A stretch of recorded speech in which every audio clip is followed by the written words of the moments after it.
Après des heures d'attente, l'agresseur de Salman Rushdie est formellement identifié. Le suspect a été identifié comme étant Hadi Matar, âgé de 24 ans, de Fairview, dans le New Jersey.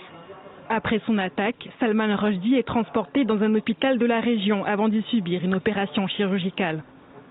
D'après son agent, son état reste préoccupant. L'auteur britannique d'origine indienne a été agressé alors qu'il participait à une conférence sur la liberté artistique dans l'État de New York. Mais à peine monté sur scène, l'assaillant se jette sur lui.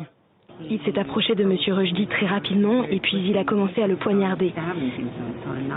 Des gens du public ont couru sur la scène et ont plaqué l'agresseur au sol.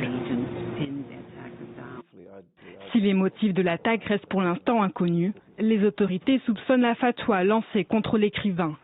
En 1989, l'ayatollah Khomeini avait appelé à son meurtre après la publication de son livre Les versets sataniques, jugé blasphématoire envers le prophète Mahomet.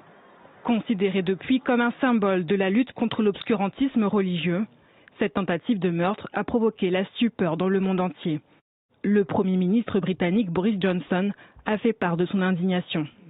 Je suis atterré que Salman Rushdie ait été poignardé, alors qu'il exerçait un droit que nous ne devrions jamais cesser de défendre. Salman Rushdie vit aux États-Unis depuis presque 20 ans. Pour se protéger des menaces de mort, l'auteur vivait dans la clandestinité et bénéficiait d'une protection policière.